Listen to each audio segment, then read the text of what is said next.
Good morning, ladies and gentlemen of the press, and I thank you for being here again for yet another Monday of pre-cabinet press briefing. Today, our first presenter is Honorable Philip J. Pierre, the Prime Minister and Minister for Finance, the Youth Economy. He's also the Minister for Justice and National Security.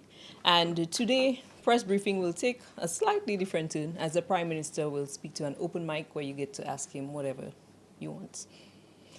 But a few housekeeping rules, I remind you to be respectful. And with that, I welcome the Prime Minister.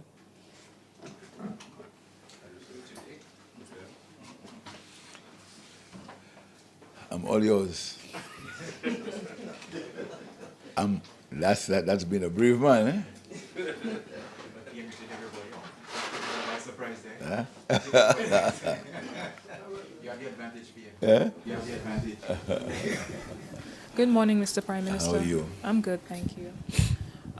In the past few days, we have heard stories about the police's insurance. The president of the PWA has stated that some of the claims about the invoices and so on are not true. What do you say to this? The last word I heard from the Parliament Secretary, you see, the minister does not get involved in administrative matters. There seems to be a belief that the minister, especially when he's the Prime Minister, gets involved in the nitty-gritty of these things. That's not a fact. Last thing I heard from the Parliament Secretary was all insurance invoices have been paid. All. And talking about the police, I want to say to you that the government has ordered 1,300 special belts for the police. The police were complaining for a long time that they were very uncomfortable with the belts that they were using. And the government ordered 1,300 belts. Hopefully each police will get a new belt, which will make it more comfortable for them, which will make their work easier. So that is in addition to the bulletproof vests. Now we have the new belts for them. And again, they've been asking for these belts for years, and I'm very pleased to tell you we've ordered them. But again, we do not control the supply or the manufacturing of these items. So the last word I got from the Minister, the Permanent Secretary, was that the belts were under construction, not construction, but they were being built. And the last thing was the buckle was being put on them, so they should be here anytime for them. So I'm very happy that the police will be much more comfortable. In fact, the belts so they can carry their stuff, and instead of what they had before was very uncomfortable for them. So again, we've seen about the welfare of our police, and we've given them something that they've been asking for a long time. Good morning, PM. Yesterday at your launching, you spoke about the increased investment on the youth economy. Could you go into detail? Yes. Is that a little? Sure. Well, the youth economy has been a very successful venture, and if I can say it for the young people, there are scores of young people, over 1,000, who have benefited from the youth economy.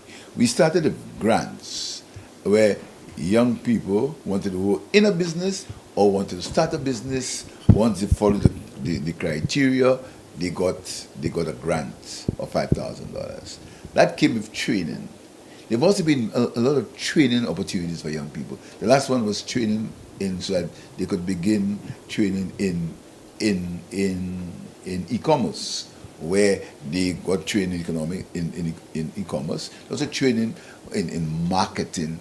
Quite a bit of training, and I want to thank the Time Minister government for doing that. So what the government will do in this next term is we're going to double the money available to the youth economy for grants. We're going to double it.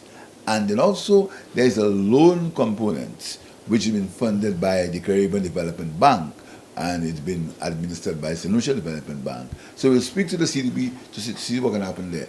The loan component has been a little slower than the grant component. the grant component has been much faster. So we're going to see if we can double it, double the amount available, and after discussions with the board, we'll see whether we can increase the amount. Because you know the youth economy, and what makes the Youth Economy Agency so successful is run by an independent board, very independent board, and it's when the people on the board take decisions based on what's in front of them, and that has been a hallmark of my government. If I can say that, this is a fact. I mean, the Youth Economy Agency, the chairman of the Youth Economy Agency, nobody can accuse him of being any partisan person. He's a man who's worked in business. He has his own business, and he chairs it. And you know, sometimes when I listen to accusations from the other side, it worries me, because it looks like things that they used to do, they think that automatically you do it too.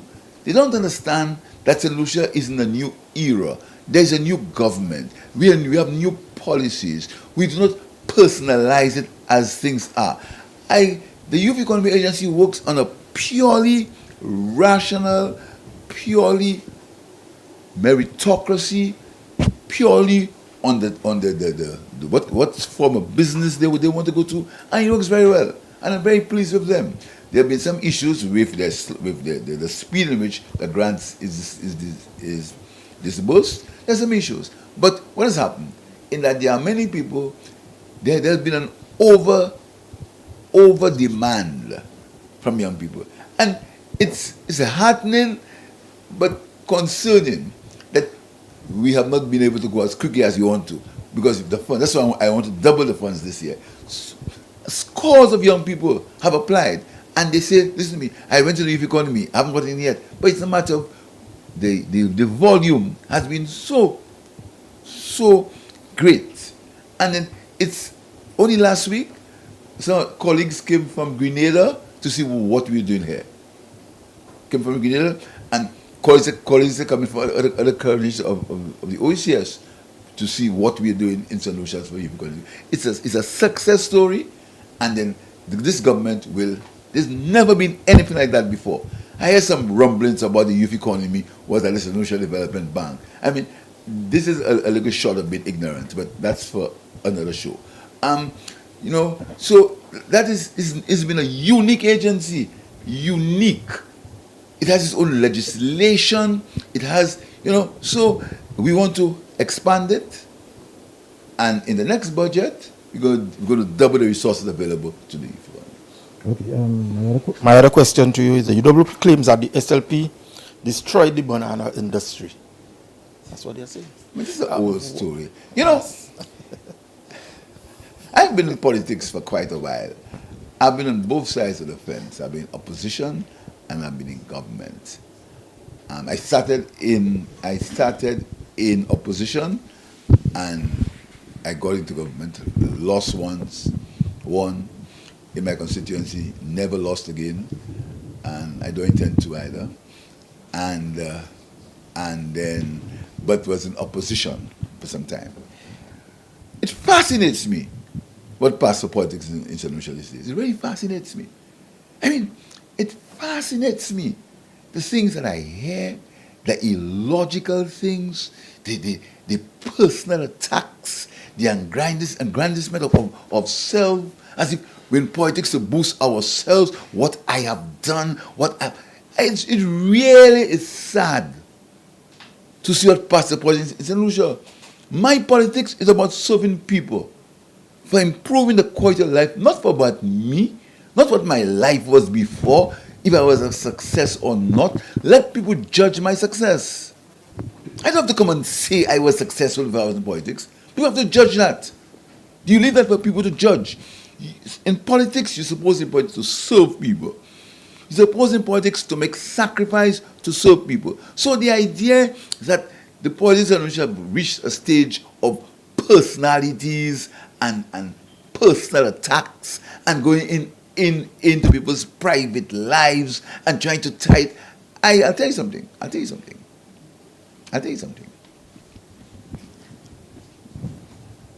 I respect St. Lucians. I respect them. I will never and that would never has become a very common word these days. Get involved in any activity that disrespects the intelligence of St. Lucians, even though it's my base. Even though it's my base. You know, you can go somewhere and talk to your base and say whatever you want. All parties have bases. So you go in a room and you just bash people. That's your base. They accept it. All political parties have bases. They accept whatever you tell them. But I've told my colleagues in the Labour Party, let's not disrespect our base. Let's respect our base, because they are the ones who kept us in power or helped us to stay in power. Don't disrespect them. So the idea you go and you disrespect your base, say whatever you want to them because and they cheer you. I mean, it's absolutely ridiculous. Some of the things I hear on the political platforms in St. Lucia are ridiculous. And I really hope that we can raise the bar. Let's talk about ideas. Why are we going into this? Why are we just going into people's personal lives? We go into all kind of innuendo, talking about ourselves, how great we are, what we were before. Okay, Prime Minister, on the issue of campaign, I could see the campaign is really heating up right now. We have just seen the emergence of Mr. Stanley Felix put his hands in the ring. What's your thoughts on Stanley Felix coming in the ring? The last time I read the Constitution of St. Lucia, it was a democracy. So that is. But the Labour Party is not sending anyone to contest because Richard Frederick is not a member of the The Central Labour Party has been clear that in Castries Central and Castries North, the candidates are Stevenson King, better known as the Blue Wave, and Richard Fredericks as an independent. The Labour Party is not, as a party, contesting these two seats. And the supporter of Stanley Felix, was he a member of your I party? told you, And is he still a member of the Central Labour Party? the last time I read the Constitution, we were in a democracy. And anyone can run elections once you have $250. Is Stanley Felix still a member of the Central Labour Party? As far as I know, the last time, I don't know whether he's paid his fees recently, but the last time I know, he was still a member of the Labour Party. And with all this said and done too, a lot of people seem to believe that the National Labour Party is waiting to call election on the promise of St. Jude's. What's your thoughts on this? I told you yesterday, elections will be on a Monday. I told you, and I still hold elections will be on a Monday. But St. Jude's is doing well, going very well, very well. You know, last time I heard, I know most of the soft furniture was here. The equipment, you know, again, there are supply chain issues, and I understand that most of the medical equipment has been shipped. And if you notice, but I can tell you that the physical infrastructure of St. Jude, ready for commissioning, will happen before the end of the year.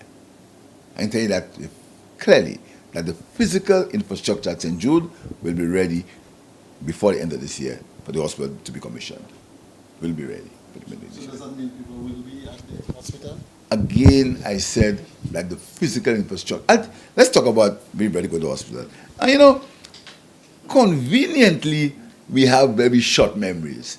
And it fascinates me in St. Lucia that people who were in government pretend as if they were never in government before. They behave like newbies. They came from nowhere. They just landed.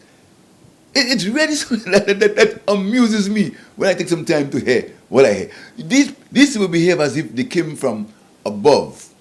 I mean, the late Vernon John used to call them marmons or something. So when in Parliament, he had thing about marmons. You know, Vernon John is a man who's good with words. I probably may have pronounced it wrongly. He's as if they came from nowhere. You understand? You remember OKE Hospital? Remember that, right? What happened to OKE Hospital? When the government changed in 2016, OKE Hospital was ready. When did it get commissioned? 2020 during COVID. But suddenly you have people who are behaving as if St. Jude, once you finish it, people must be there. Doesn't happen. You have to commission it. You have to get the physical infrastructure can be ready. But the commission also takes time, as happened in OKU. But again, these people, in their desperation, pretend as if they've forgotten. They've forgotten. Remember OKU? We had a commissioning team led by Dr. Stephen King. That was set up in 2016, 2015. To set it up. 2016, 2017, 2018. In 2017, they were fired. Then 2018, we had people from the Cayman Islands. You know, that is why you see the personal attacks on me will get more intense. Because I know the history. And Rick will tell you that. I know the history. Your friend Rick. He will tell you the history. I know the history. I've been there. I know the history. So nobody can what use the common word, mama guy me. That's why they have to come at me, because I know the history. 2016, Kenny Anthony formed Stephen King, in 2015 in anticipation for the opening of the hospital. Remember that? Yeah. I want you to remember. I remember. Right, good. The elections came in 2016. We lost. Right? Stephen King and them were dismissed in 2017. 2017. 2018. You know, again, we pretend as if COVID was there from 2016. COVID was not in 2016. Members of the press, COVID was in full bloom in 2020. And you also must remember the Delta variant. That was in 2021, 22, when I was Prime Minister. When there was talk of people dying on Victoria Hospital corridors. Recall these things. Don't let this, and you know, the time is going to come when we're going to be recording all that history for this convenient loss of memory happening in this country. So, take something further. So, in 2020, when you're going to come in 2021, 2022, don't know what was my first act? One of my first acts was to make people more comfortable at the Victoria Hospital, at the COVID ward. One of my first acts with Minister Moses Jabatis, we put internet and got a telecommunication system going for these people there, because the man had hanged himself there. He had hanged himself because of the conditions that we inherited at that place. You understand? What happened? Thousands of dollars were spent to paint it. And the conditions, and there was no telecommunication. We were the ones who employed client officers, because people used to bring their produce and leave it there, and because of the health situation, what they call it when you isolate people? What do you call it? Quarantine. Because of the quarantine situation, they couldn't go up there. We are the ones who employed client officers so that they could get the necessary gab and go and give the people their supplies, their parents were over there. People were going crazy up there. A man hanged himself. So I'm telling you all that to tell you, all these convenient memory losses, we have to bring it back. So let's get back to the commission of the hospital. So in 2015, Kenny Anthony formed it. 2016, we lost the elections. 2017, they were fired. And OKU Hospital, even though it was physically ready, it was not commissioned until 2020 by the same solutions. Some of them were fired. And the excuse was they had to get professionals. So you had Cayman City, were paid a couple of $1 million of contract. Part of it was to commission a new hospital.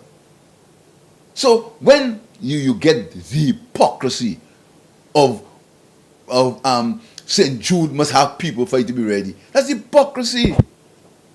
This is bordering on I don't want to use the word. So are you saying that we St. Jude's? What would you like? What would you like to let the people your history be?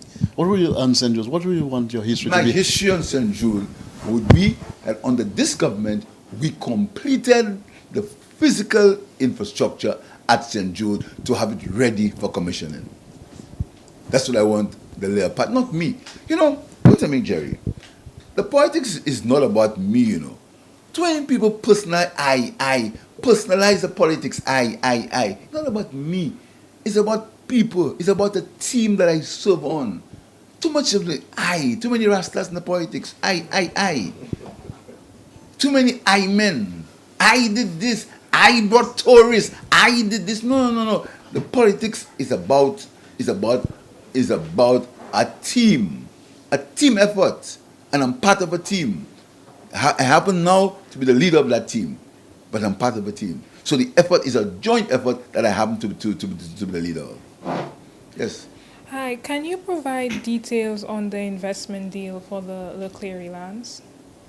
There is no investment deal for the That's another thing that I hear. Probably it's in another cabinet. I don't know about no investment deal. I don't know about that. You know, sometimes it fascinates me when I hear people talk about investment deals. It's about it. I mean, every day people get requests. Every day there are requests for people to invest in St. Lucia. Every day we have too many. We have too many housing requests. As I sit in my desk, I can show you 2 housing requests. I don't know if you want to call it deals. I can show you 2 requests for the desilting of the John Compton Dam. I can show you about 6 requests for new hotels in the country. So if you can go out and say there's a deal is when something is completed. So I don't know what to talk about. I don't know what may happen. Some people may have shown an interest in it. But so, they may be have shown interest. But I tell you something. You know, again, the same people who talk about debt, the same people who talk about overtaxation, the same people, when you want to get involved in a public-private partnership, they complain. There's not been any meaningful developmental model by the opposition for St. Lucia. Not one in that campaign. There's been no developmental model. Just criticism without any basis. Let's talk about fuel prices. Because people seem to believe that fuel prices is the hot potato. We cross-subsidize. There's a cross-subsidy. Every gallon of gas, every 20 pounds is subsidized, one by 13 and one by 12. There's a cross-subsidy. And I tell you something, we are going to be making an announcement very soon on the $1.50 that the other government put on gasoline. We're going to be telling you how we're using it. That will surprise you, because it never came before. You never heard before how that 150 was being used. We're going to tell you how it's going to use. We'll tell you that. So the infrastructure minister, Stephenson King, had mentioned that the government was engaging with an investor from the Afrinxim Bank. Engaging with an investor. That's the right way. You said so deal. are you saying that this process has not been finalized with the It's not been finalized. I can assure you that. And I also want to talk about infrastructure. At the World Bank meetings in New York next week, we'll be signing with OPEC. So the funding for the Rosy Highway has been completed now. So right now, with the consultants at work, so the funding will be completed. It's completed now. Money coming from OPEC and the QAT fund. So we've got a fund, $33 million funding for the so that's the people in Rosy should be very happy. But in the meantime, we are doing work on the Vieux-Sucre Road to alleviate the traffic. So when work starts on the highway, the Vieux-Sucre Road. So we got this. So next year, all things being equal, after Monday, we will get road done on the Vieux-Sucre Bridge. Are you suggesting that the election is next year on a Monday? I'm suggesting election be on a Monday. All right. So we obviously into the what is called the silly season. I don't like to call it that, you know. I hate people call it that because it's not silly for me. It's a very serious time. It's a time when we decide whether we're going forward or whether we're going back. Very serious time. It's a time when you're going to decide whether we're going to get back into revenge, because elections have consequences. It's a time when you're going to decide whether we're going back to take revenge on people, whether you're going to make people pay, whether you're going to be good for people, or whether the country is going to progress. It's a country where we'll try to unify it. So I don't call it silly. It's a very, very important time for me. Very important time. So in this very important time of campaigning. Yes. Very important time of the year. Of the year. Yes. No doubt we would have been seeing the campaigning and the rallies and the motorcades going on. I know that there may very well be one launching left insofar as the Labour Party is concerned. Yes, next week at Choiseul, yes. And then the possible national rally, and then it would be ready for the general elections. You have a timetable. If you can speak to... I will ask you, I ask Jerry, I will have you paid your fees. Are you? Not a member of any party. Could you speak to the momentum with regards to the St. Lucia Labour Party and their launchings? And as well, if you could touch on the opposition, UWP, and their campaigning, and of course, if you wish, slip in which Monday we're talking about. Okay. First of all, we have a plan, and the plan was, because you must understand that for years now, we've been bashed every Sunday, every Monday, every Tuesday, there's been a lot of propaganda, anti-government propaganda for a while, right? We've not responded because, listen, we have a political machine too, you know. And when that machine gets rolling, it rolls. I mean, you must not underestimate us, you know. We've been lying down, taking our blows. We must not underestimate us. Please don't. Jerry can tell you, don't underestimate our political machine. It's a machine that when it gets going, it goes. So for the past 2 years, we've been bashed, we've been attacked, we've been threatened, but we haven't responded because we've kept focus. We've kept focus on the country, on the development of the country. But we'll respond. Trust me, we'll respond. Our machine will get into gear.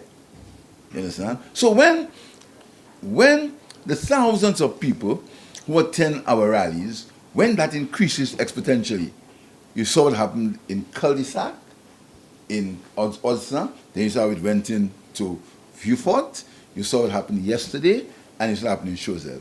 What we're doing is that we are beginning putting the machine in gear, right? So you're going to see it growing. We do Choiseul next week, and after that, we have a document to produce, to show you. Achievements of the Labour Party. Honestly, when I saw the draft, I'm the Prime Minister. I was not aware.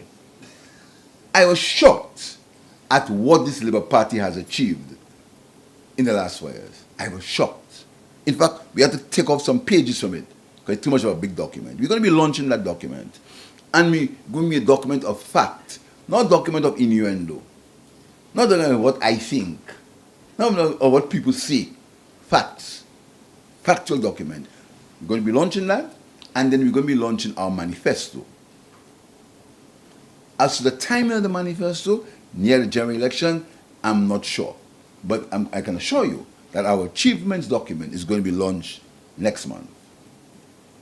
Because we want to challenge anybody, challenge them, the achievements of this government from 20 2021 to now and compare it to any time, preferably the last 4 years, and do it pre-COVID and post-COVID. Because if you understand, all governments who call elections after COVID, they won, except St. Lucia. So COVID was and may have been an opportunity. Think about it. Just think, because what again surprises me is how we do things without any research. We don't even research what we see. We just say things without any research. There's so much evidence. Any government that called elections post-COVID won except St. Lucia. You ever heard of it? No. Right, think about it. Do Trinidad, Barbados, just do your homework. Except St. Lucia. Because the performance of the government was so dismal, COVID couldn't even save them. And instead of understanding and agreeing that the performance was dismal and the people rejected them, they pretend that the people didn't reject them. They pretend they weren't there. They weren't in government. They were not there. They weren't there at all. There was nothing. Between 2016 and 21, the country had a vacuum. There was no government. That's the pretense that happens in St. Lucia. But I tell you something. All the bashing, all the personal attacks, all the innuendo, the Labour Party will not descend into that depth. But I tell you something. Our election machinery is going to get into gear, and we're going to be rolling. Okay. Still on election and election campaigning and stuff like that. You would have introduced, I think, 4 new candidates. Yes. Yeah, 4 new candidates. If you could speak to those choices, and of course to the UWP notion that those constituencies are in trouble, hence the reason for the You mean Microsoft in trouble? hence the reason for the inclusions, the new inclusions, and of course throwing, if you wish, a prediction in the final analysis. I have learned in politics, although personally I've won all my encounters in politics except for once, at one point you never predict until the last vote is counted. I tell you something. When I look at the response to our new candidates, our response, I'm pleased. Let me say it again. When I look at the response to our new candidates, I am pleased. That's all I'll say for now. But it's a very exciting crop of new candidates. I mean, look at them. Look at. Let's do the measuring. Look at John Paul Estefan, the guy we ran yesterday. We launched yesterday. He was attacked by the UWP for wanting to run for them. I mean, look at this logic. If I went to a guy to run for me and he tell me no, I'll never call his name. Let me say again. If a guy wanted to run for me, and he'd gone so far as writing a letter and say he wants to run for me, and he voluntarily changed his mind, I'd never say that. I'd be ashamed. I would never say that. They're going to tell people that. And that man write me to run for me, and he changed his mind. I'd never do that, never. And, as I said yesterday, he comes with coattails. But as usual, the coattails will come later. And I want to tell you also, there are many more coattails that will join the Labour Party. You'll be surprised. You will be surprised to know when the election machinery, when the Monday is closer, you will be surprised to see what will happen in the politics. There'll be a transformation in the politics that you'll never believe. So right now, let everybody go and talk and attack and get. Anyway, when that comes, when that time comes. So the opposition will get more desperate, they'll get nastier, they'll make more claims, they'll use more AI, they'll tell more lies, because what is coming is almost like a tsunami. What is coming to Poison of St. Lucia? John Paul Esteban was just a start. That's just a trailer. That's a trailer. Because the people of St. Lucia understand that we can't go back. We're not going back. We're not going back. So, to answer your question, yes, there'll be a lot of surprises in the coming campaign, a lot of surprises. And what you're seeing is happening now, all the innuendo and the attacks and the desperation, the I man business, that will be transformed. The people will transform it.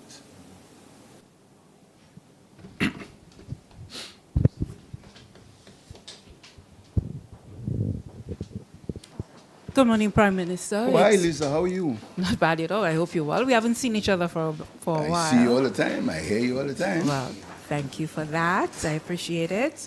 Not really my question, but I'm just going to follow up from the last statement that you made. You talked about the turncoats. No, I didn't say so. What? I'm sorry. I never use the word turncoat. I was a bit distracted by Jerry on the other end Jerry here. always does that. He distracts. I never use the word But you were turncoat. saying that many people would be leaving No, or joining no, the St. Lucia Labour Party. No, I never said so. No. I'm sorry. You see, Can you just repeat? I'm misquoted so often these days, and I just want to be. I never said so. I said, if somebody had written me and said to me, I want to run elections for your party, put it on letter, that's an indelible document. It's not an email or a WhatsApp message.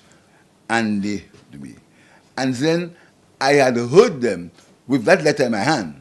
I had heard that they've been launched for another party. I won't tell anybody that. Oh. That's what I said. I said, I won't tell anybody. I'll keep quiet. I won't tell anybody. I'll keep it quiet and say, boy, I'll take my losses and I'll go. That's what I said. I never talk about turncoat. What I also said is that what's coming in the politics is a tsunami, because many people will join the Labour Party. And I also said that Paul Esteban came with the coattails. That's what I said. I never used the word turncoat. So I do apologize. See, Jerry there, always a distraction. You know that, right, Jerry? I accept Constantly your apology. I distracted. know you mean good most of the time. Yeah, all the time, just like you said. Earlier on, you were speaking about, I believe you asked about St. Jude, and you spoke about the commissioning team, No? St. Jude Hospital. Uh-huh. Yes. And a commissioning team, you said, will be put in Commission. place. It has been set up already. Yes, yeah. No.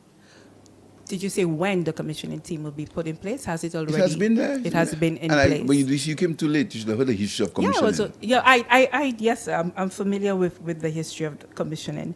But your team has been in place, Yeah. and it has. For how long has it been in place? The commission team was in place from since we started the reconstruction, yeah. Because we had to get, hospitals are not as simplistic as we seem to make people believe, Hospitals are a complicated business. So you have to have a series of things happening at the same time while construction is happening. So the idea that when you have a building that water still leaks, be ready in 6 months, is ludicrous. Ludicrous. It's not, that's just politicking, and I don't get involved in that. So the commissioning team, you speak with them regularly. They've given you an No. You see, indication? again, you're very late. I just made the point that we have a team. The idea that the Prime Minister must be involved in everything, the Prime Minister is only one who, that's not my style. No, but there's certainly updates, just updates. Yeah, they're doing well, very well.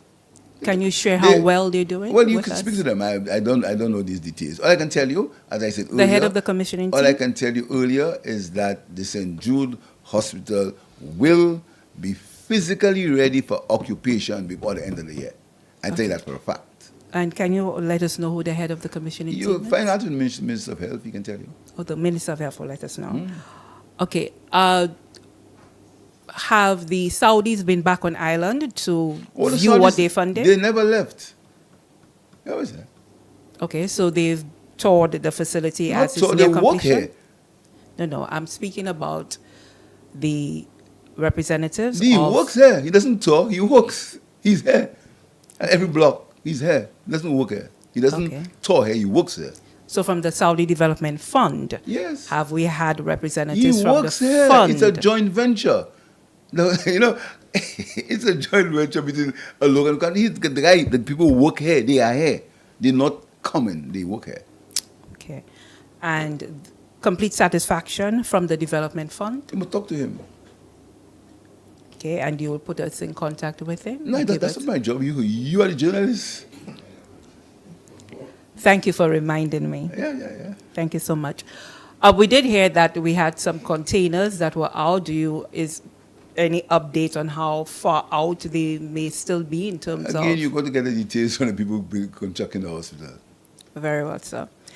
Perhaps I'll move on to something that you may have a little bit more detail on. You did announce that the government will go on and pursue free tuition for early childhood. Yes, I said. Yes. And No, I didn't say no. I didn't say free tuition. I said free early childhood education. I stretched it. free early More than childhood tuition. education. Okay, so that can you give us an indication or explain to us Very simple. the difference? Very simple. Very simple. Very simple. It's a fact that the Labour Party government, it's a fact, I don't know if you remember, that the Labour Party government was a government that initiated universal primary school education, universal secondary school education. These are facts of history. The Labour Party government will initiate free early childhood education. That does not mean there are not going to be any private early childhood centers. Doesn't mean that. Once they reach a standard, they'll have a standard. But we're saying that every child will be able to attend an early childhood center licensed by the government free of charge. So you're saying that once they attend a government, No, I'm not. I'm just trying to understand. Can you perhaps break it down further? We go in there before. Listen, you want to ask me trick questions? No, sir. No, but you almost ask me Why to do you ask me always trick accuse questions. me of this? Yeah. I am just trying to understand what the policy position is. I went through that again. If you were primary school, it was secondary school. Universal primary school education is here, but there's still Tapion. There's still Montessori. People still go there. We're saying that in a reasonable time, the next year, after the budget, every child will be able to attend a preschool free of charge. A licensed government preschool free of charge. So currently we have the preschools that are not licensed. No.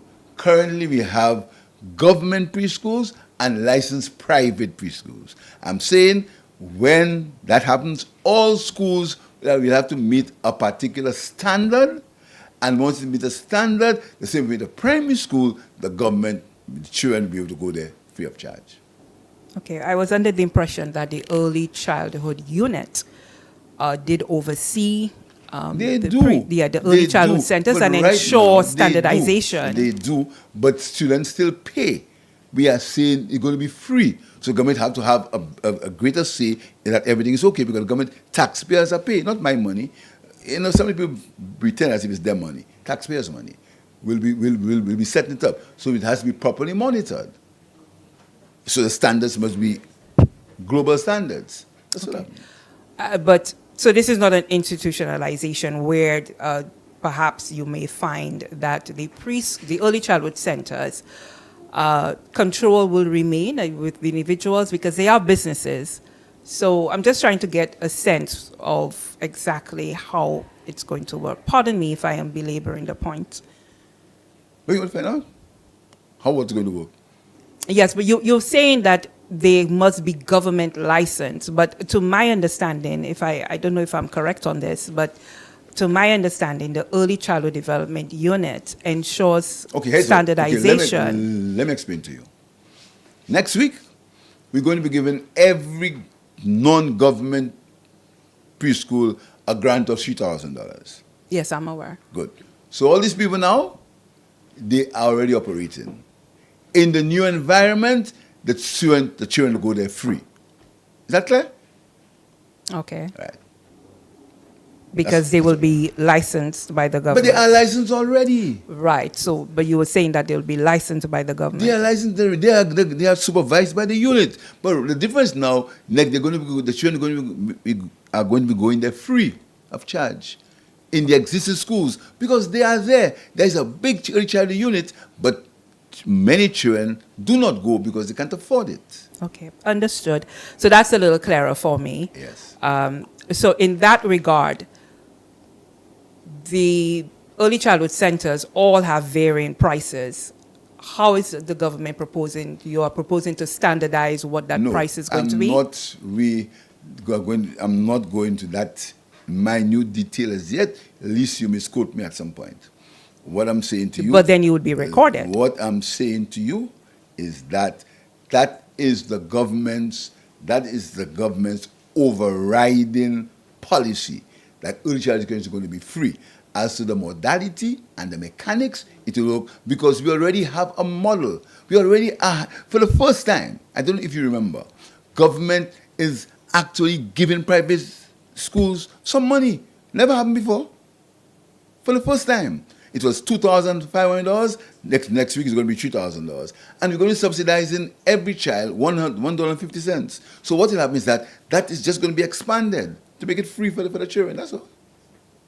Okay, thank you, Prime Minister. But I still see that they're small businesses and they all have varying overheads and different administrative needs. So I'm just trying to understand how it's going to be harmonized across the board for the students, for the early learners to attend free.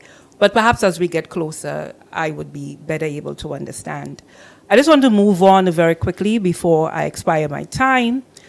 At the home care workers, at the ceremony, you indicated that there are many people. Oh, I thought you said never, never, never. No. You indicated, yes, Madam Press Secretary? Yes, ma'am. I just want to clarify something. We have the tuition subsidy. You said $1.50 was an error. $150 Per child tuition. per child, yeah. Oh, thank you very much for that, Madam Yeah, Press 100, Secretary. thank you. Because Lisa might go and say, I say 150. Even though she does say it, other people say that. Peer line. So we have it on the record, right? Yes, on the record, yes, $150. $150. It was $100 now. It's $150 now. Is It's that- going to be $150. It used to be 50, and we're going up to 100? We're going up to 150? $150. $150 for clarification. Thank you so much. So everybody's clear? Thank you. Thank you. Because according to Rand, we mean the city season. But I tell you, don't call the most important time in the year silly, eh? Don't call it. It's a very important season. Very important, not silly. I'm young enough to realize that came before my time. I know. Even before mine. By the way, yesterday was 1951, the Labour Party won its first election. 74 years ago, the Labour Party won its first election. So if I remember, I shall call it this Monday. That would be a good omen because the Labour Party, and then the last time they lost, after that they lost in 1974.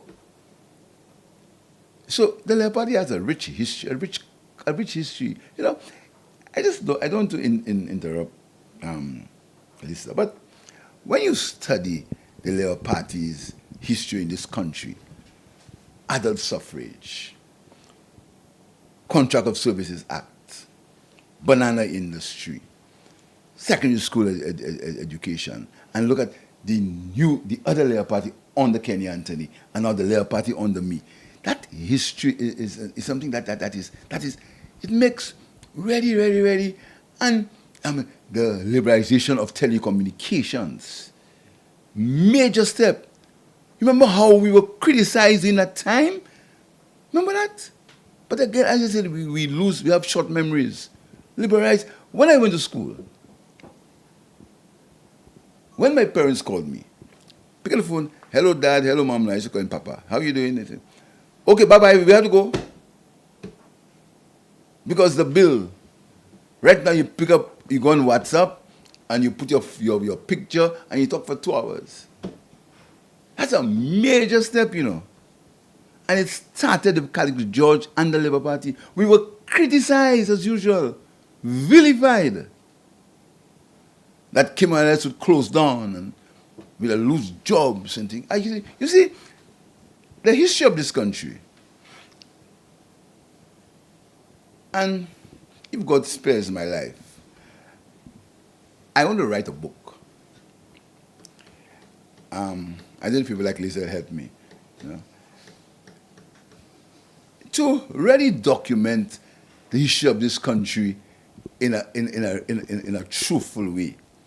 Because when you hear things, when you hear pronouncements, and you hear holy endowed speeches about, I came from heaven. These guys are sinners, and I'm pure. I don't even need confession. When you hear these things, it really, you know. And again, I could talk about Jerry's friend and my friend Rick. You know, Rick has a very good grasp, and you know, and you figure I'm a brave man to call Rick's name. Eh? I'm a brave man, very brave, because you never know what Rick might do this week, tomorrow, or what he might write. I'm a brave man, because both Rick and I, we know the history of St. Lucia. He knows more than me because he's a journalist. I have people talk about they were in the belly of the beast. I wonder what beast. Belly of the beast? What beast talk about? You know? So, I like this conversation because you're young journalists. We can talk. And you all need to talk more. Not you, Ran. But Ran, you're fine, you know. You must play you too old, you know. You're right. You don't need somebody history. But people like Miss Montoot and things, so she must listen to this. Because, you know, when you hear people talk, it always makes you be, but where are the, like when I hear people criticize me, I'm like, but where are these people? Where are they living? What went on? Where are we? But it's just a matter of self-serving, deliberate memory loss. And when I'm going to write that book that I hope to write, and I hope people like, I mentioned Rick very much this morning. People like Rick would be wrong, so we can discuss it. You understand? I'm sorry people like Hunter Fonson have died, George Odlum has died, Peter Josie, when he was Peter Josie, still alive, is still around. I mean, Mikey Pilgrim is still around. Some of the journalists are still around, so I remain unnamed. I really like to talk with them because there's so much. I don't want to say, I don't want to use a very inelegant word. So much bastardization of the history of this country. So many false things being said. So many, you know, it's really. Anyhow, go ahead. Yes, Lisa, sorry. Thank you, sir. Thank you very much. I was saying that at the Home Caregivers Programs ceremony, you indicated that there were many St. Lucians many people who are willing to pay for the services. I didn't say many. I said there are many. I didn't say many. You're stressing too much on the many. Okay, I said sir. there are many people. I didn't say many. Okay, many. I didn't say never. Okay, there are many. Yes. Who would be willing to pay the SSDF for the services of the home caregivers. That's a fact. Yeah, so you said you're looking into expanding the program. I think they should look into it. I said they should look into it. Yeah. They should look into expanding the program to make the accommodation for payment. So that brings me to ask, would that particular expansion towards now it no longer, well, free for those who can't, but those who can to pay, would that somehow be helping, in the subsidization to help now meet the bill to pay the home caregivers now that because I'm asking this because based on the fact that you have now expanded what the workforce is for No, we've not. for No, the no, no. public service. No, we've not. No. Again, the facts. I'm always here for your guidance. Yes. The home care workers worked on a contract that says every year they have to contract leave. Just like the temporary teachers were not paid during August, and now they are being paid. So what happened is that there was no security of tenure. These people couldn't go to the credit union to get a loan, they get a bank to get a loan. So the government took the step of saying, we're going to make you full-time workers, so you work for the entire year and you get your leave according to statutory subject of course, working conditions, you must work. And so right now, what you've given them, nothing has changed, just like they have security of tenure. So they're not forming part And of no- the larger And no public service. politician they work for a statutory board. Okay. Why are you trying these trick questions? No, sir. As I It's a said, trick I'm here for question. your guidance and No, just because trying to understand You know the issues. SSDF is a statutory board. So you just want me to say you're not part of permanent service. So not you will say it, but somebody else will say PLI. Not you. No. Because you're not there to say PLI. You're there to help other people to say PLI. But remember, you said earlier that as the younger journalists, So we always here for the Because guidance. it's a statutory board. You say part of the government. No, it's a statutory board. SSDF is a statutory board with its own legislation. It's a National Social Development Fund legislation. Not a permanent. It's a statutory board. So why would there be the need now, if nothing is changing, to allow persons to pay? I did not again, Lisa. You are grabbing straws. Do you know you can go to Inner Revenue Department and get somebody there to prepare your tax return for you? Well, absolutely. All right, the same way, same situation. But people go to tax advisors. That's how I made my money. Before, right now we're saying that the service is available for people who want to pay, but the government they want to pay. So he said to us, listen to me, I want somebody to take, but I want somebody that's trained. Because all these people are trained. All these people are trained, all these people are supervised. So he said, listen to me, I want to pay for that service. Could you send me somebody? I'll pay for it, that's all. But the status quo remains. Yeah, but you would send someone regardless. Send someone where? Send someone where?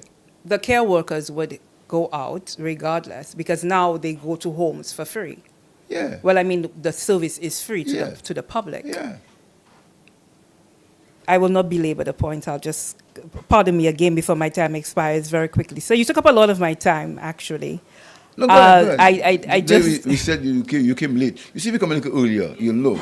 But we said an open mic, but you came late, you see. Okay, Why were you so late, Lisa? You're not normally late. Where were you? No, well, at work, sir, duties. You at work? Okay. Of course, of course. What you have in one of your interviews? Like you, I juggle many things. Okay, I get it. I just want to... Please let me friends. Tell them be friends. You know, Yeah, many people won't They don't understand the understand banter. They we don't friends. understand the They banter. don't understand we friends. They No. don't understand the banter. Many people, you're right, don't understand. Be friends for a long time. You're in the press for a long time, you know that. I know you when you're a young journalist, like my colleague said, and how you've come far. Oh, yes, under your Yes. tutelage. Yes. So I want to ask you, we did hear about the medical district officers, those who are internal contracts. Oh, we did that. You've sorted the Yeah, internal contract the out full-time now. already? Yeah, man. Yeah, 14 of them. We're very happy. In fact, we have discussions with them on how we can do some kind of back pay for them. They're very happy. Yeah, because they were complaining that they had not received the back pay. They wouldn't complain. I don't say they were complaining. They were saying that. I don't think they were complaining. They were very happy to get put. They were contract, Now the poor man. That's a good step. First step. And so they will receive their back pay. No, I didn't say so. I said we got discussions with them on the back pay. Oh, but In fact, they have to meet me. In fact, I must get my people to organize a meeting with them. I must apologize to them. I'm supposed to meet them a lot. I'm supposed to meet them before. I have not, but I will meet them. they've been made permanent now. Yeah. But if I'm not mistaken, 16 new appointments, new positions were created for medical. Are you saying that that absorbed the 14 or so who were saying that they had not received their back pay? Let me go into the details. Let me not go into the details because I'm not sure of the details. All I know is that about 16 medical practitioners who were on contract were made full-time. I know that for now. The details you can get from the Ministry of Health, and I know they've been speaking about a back pay. Speaking about it, it wasn't a back pay that is, get it right? It's not a back pay that is legally due, because the contract of services did not entail a back pay. But it's a back pay that because of our regard for their service, we're going to discuss with them. That's what I promised them. It's not a back pay that is due. Get it right. But because we regard their service, and we think that they make a great, they make a serious, they help in the medical service in St. Lucia, we're going to be strong to them. But not something that is due, like how we paid the civil servants, how we paid. Okay, understood. So that just leads me to ask now. I know we spoke about the polyclinic, Martin DJ Polyclinic Yes. in Grosley to be extended into a 24-hour polyclinic. In terms of the complement of staffing that we need within the medical fraternity, do we have enough staff, doctors, nurses to be able to support this? First things first, we must construct it first. Work is going on now in the construction. You must have the physical plant first. That's happening now. I'm glad you reminded me. That's another government. Let me tell you something I have for you. I'm going to address the nation on the infrastructural work this government has done for the last 4 years. Even you will be surprised. The work in the health centers, the work in the schools, the work in the police stations, just government-sponsored public sector investment program. But anyhow, so the construction is happening now. I understand they've procured the equipment, and they're looking for the staffing complement. As to how they will deal with the staff, that's a job for the chief medical officer and the staff. I just have a final question because I see the press secretary's antsy over there to wind up. Lots was said last evening by John Paul Estefan regarding housing, and he, made promises regarding affordable housing for the constituency of Babonneau. He made promises. Well, he indicated that he is going to work as quickly as possible and have discussions with the housing corporation and to bring about more affordable housing. I believe he did say that you had made a promise of looking at a $2 fee for lands at Alvon for constituents, but that's not really my question. My question has to do with the Rockwell Housing Project. And You've been there recently? No. The land is cleared, Why are you going to tour my constituency with me? I have so many things to show you. Let me tell you what I've done. I want to tell you. I want to take you to my constituency because you just went in the way I've been keeping that. I've been keeping that in the bag. I don't know what to know, but since you tell me, I'll tell you. Renovated the Pavé Court. Renovating and putting changing rooms in the Enchipo Court. Complete makeover in the Bocage Court. Rebuilding the James Belgrave Court, the whole facility there, and putting changing rooms on there now. Work on a pan shed for the Diamond Seal Orchestra. Re-roofing of the Marshall grounds and work and changing rooms and work on the surface. Complete remake of the Mindo Phillip Park. You should never set me up. complete remake of the Mindo Philip Park. Work on the subsidiary on the field in Bocage for the children in the secondary school. Fencing and resurfacing of the head school court. Huh? Forgetting. That's 9. Okay? Some more? Well, no, but that's other things. I just talk about sporting facility. But anyway, sorry. I just wanted, since you set me up on sports, I just wanted to tell. I never tell nobody before, but just telling you. I want to keep that as our secret. Oh, well, it Yeah, wasn't that's sports. I was asking about the Rockall housing Okay, project. okay, so Rockall housing, the area has been cleared. It has been cleared, and construction of the first house will start before the end of the year. Can you give us some details on the deal? How is it being funded? You like the word deal. Yeah, why It's not? not being funded by who you think. Who am I thinking? You're thinking of BMAX or something. Not being No. funded. It's Last been- you told me that contract Yeah, had been it's go- suspended. it's not been funded by BMAX, which would not excite you. But it's been funded by the Citizens Investment Program, not BMAX, right? Not BMAX. So you will see the houses start going, but So there's a developer, an investor attached to that? no, there's no investor. So we are using the Citizenship by Investment money from the National Economic Fund, is it? No. Can you enlighten us on how we're paying for this? There is the CIP money goes to places. There's National Economic Fund that takes donations, and there's an excess cash fund that is used for these projects. That's what's going to happen there for now. How much of that excess cash is going towards the project? Well, I don't want you to misquote me. The quantity surveyors are in the process of giving the costing. You will know when the time comes. Well, thank you, Madam Press Secretary, for that. So the details in terms of the contracted firms, the timeline for the project, That's going to come. and when is that supposed to come? That's going to come because the land has been cleared. Let me tell you what people are excited about. The hundreds of people who want to get a house there. So you see what you're saying there? They want to get a house there. Hundreds of people want to get a house because there's an acute housing shortage in this country, and the government has decided that with the use of the CIP funds, not the firm that you made a lot of fuss about, it's going to be funded from a source to give housing to the people of St. Lucia. I just have one final question on the Yes. follow-up, since you said, insisting on the firm that I'm excited about. Have we had, well, when I say we, I'm talking about St. Lucia, the government. Has the government had to respond to any request from authorities or the Special Prosecutor's Office in Montenegro regarding the business transactions of BMAX in St. Lucia, particularly it's the principal investor? You may have to ask that to the CIP unit. I'm not aware of anything of that nature.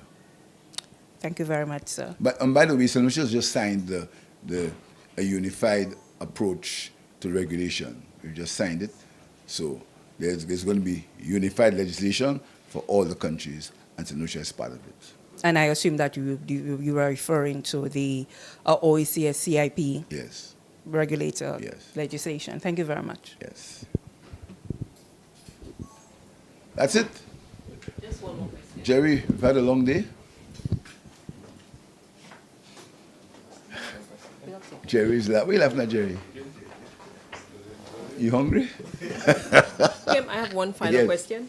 As CARICOM's lead head for sustainable development and climate change, on Friday you chaired the first meeting of the CARICOM Prime Ministerial Subcommittee on Climate Change and Climate Finance. Can you update us on how this meeting went? Well, it was basically a pre-COP meeting. It was a meeting to decide the CARICOM's position at COP, which is going to happen in Belém later this year. So CARICOM wanted to have a unified position, and the meeting was to bring all relevant heads and the ministers to get a unified position so you can go there speaking in one voice. That's why it was a pre-COP meeting. That's what it was. Okay? Okay. Thank you very much. Have a good week. Thank you, sir. Bye, Lisa. Bye-bye, sir. Thank